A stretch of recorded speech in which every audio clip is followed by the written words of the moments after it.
The US President Donald Trump's pause on Liberation Day tariffs is set to end on July the 9th. Before he makes his next move, let's review the president's art of the deal.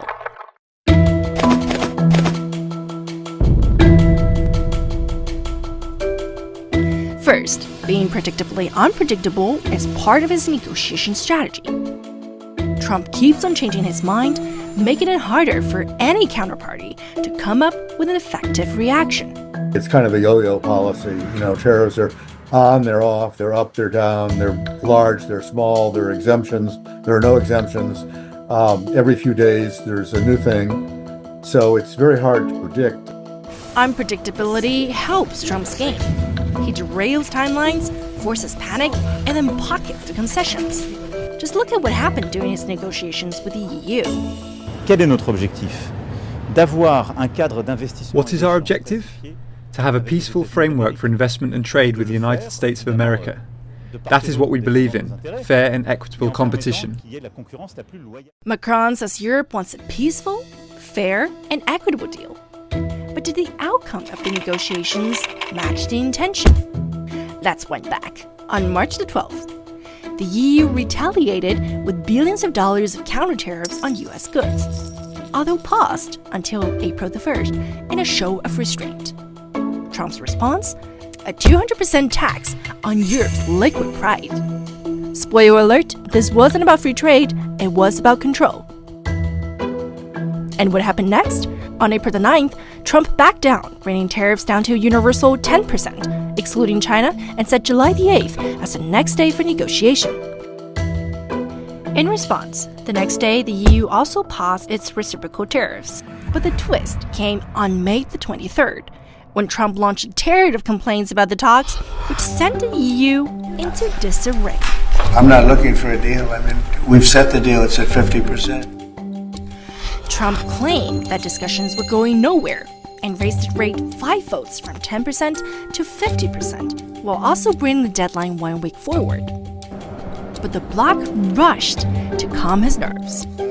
European Commission President Ursula von der Leyen called Trump to ask for a delay. And although she got what she asked for, Trump was not slow to show that his trick had achieved its desired effect. They called up and they said, please, let's meet right now. Please, let's meet right now. And I said, okay, I'll give you till June 9. And after I did what I did, they said, we'll meet anytime you want. And there, Trump took full advantage of the opportunity to put the cat among the pigeons. So they're back to July 9th for the new tariffs, but he's leaving it at 50%. So the threat is bigger than it was before, but the timing is the same as it was before. Trump bragged that he had played it perfectly. It's called negotiation.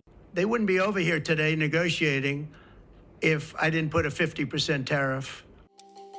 So there you go. Peace-seeking Europe tries to play it by the book in a friendly spirit, only to have his timeline toppled by Trump's unpredictability. And in the end, the EU had to give in to what Trump wanted.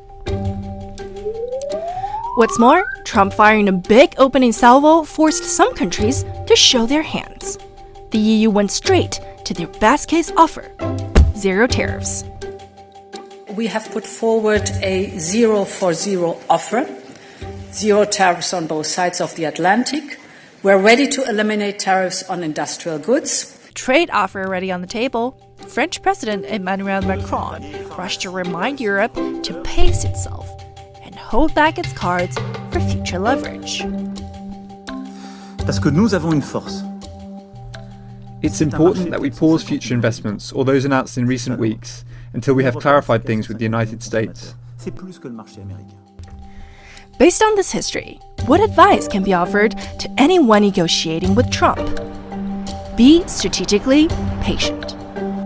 The US president tests his counterparts by creating chaos and pressing for concessions, while filling out the dynamic. His second overarching strategy is to start with maximum pressure and amplify fear. A fellow from the Peterson Institute for International Economics breaks it down. You threaten the other side, you say you're willing to go to this threat point, which obviously would hurt the US, to show that you're serious about getting things.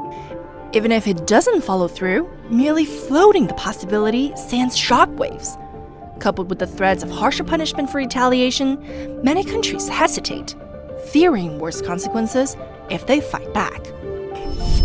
I did a 90-day pause for the people that didn't retaliate because I told them if you retaliate, we're going to double it. Trump's strategy breeds helplessness.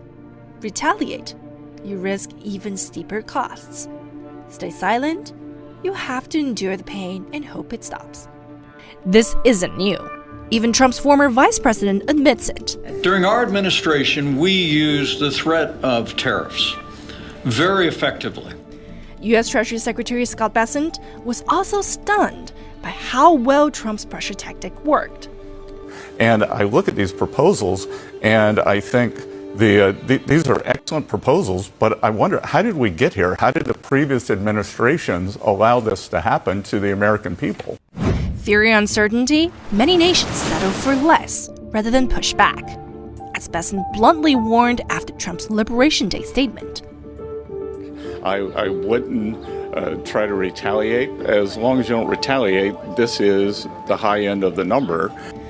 This is learned helplessness, especially for smaller economies facing the U.S. behemoth. So, what's the alternative? Strength in numbers. The Association of Southeast Asian Nations, or ASEAN, is leading the charge. We are thankful for the spirit of centrality and the fraternity among ASEAN member states in being able to come together to forge a common front in dealing with these challenges.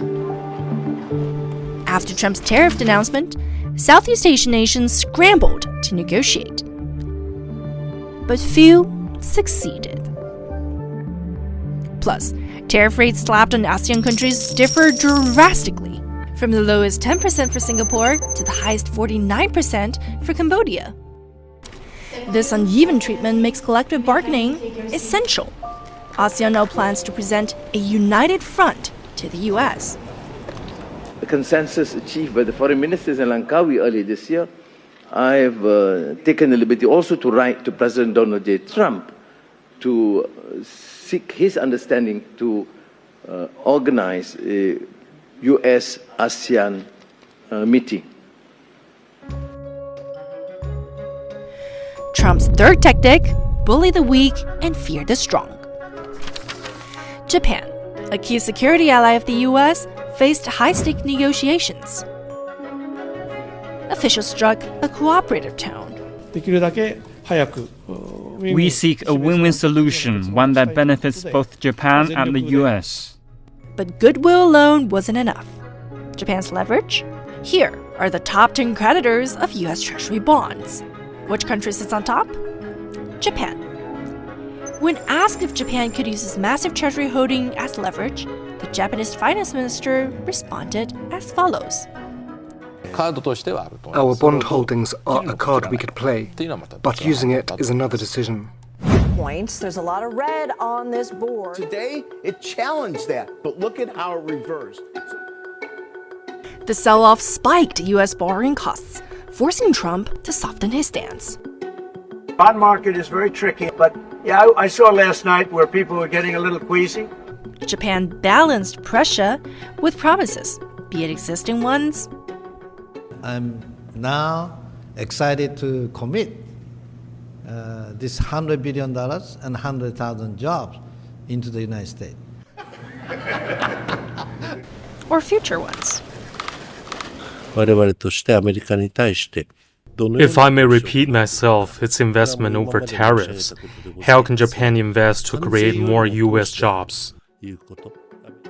That, along with Japan's offer of shipbuilding cooperation, a joint sovereign wealth fund, and more farm purchases, was a strategy of collaboration. With teeth. Other nations took a softer approach. The UK's royal diplomacy and praise won concessions. And it is my pleasure to bring from His Majesty the King a letter. He sends his best wishes and his regards, of course, but he also asked me to bear this letter bring it to you. So can I present the letter from the King to Thank you very much. Am I supposed to read it right now? Yeah, please do.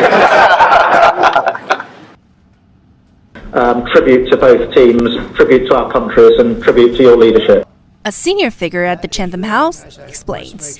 Its approach to the Trump administration, engaging to some degree in kind of flattery and not responding to every outrageous thing that Trump says, has yielded some dividends.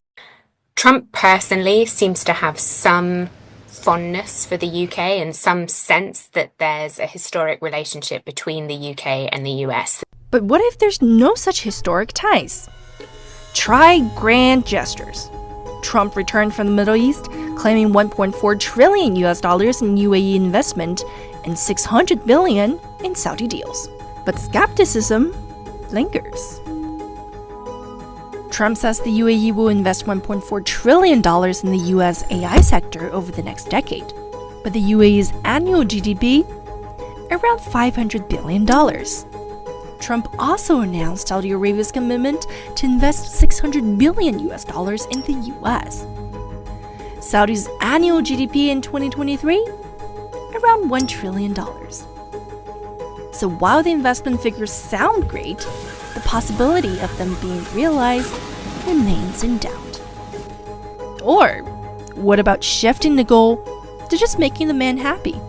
We begin tonight with the Pentagon officially accepting. Right, this morning, new CNN reporting on the giant 747. Surrounding the Qatari 747 plane.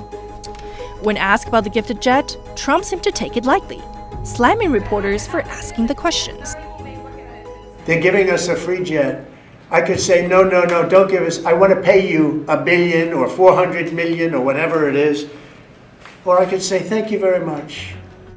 From here, we can summarize Trump's decision-making matrix. If you're powerful and play hard with him, he softens. If you're powerful and play soft with him, he takes advantage. If you're less powerful and play soft, giving him advantage, he takes it. And if you're less powerful and play hard, he destroys you. And what to do if you don't want to bow? You build alliance and play the numbers game, collaborating with other like-minded countries to form a bloc. From unpredictability to imposing maximum pressure, Trump's track record indicates that he backs down when confronted with a tough, collective, and reciprocal response.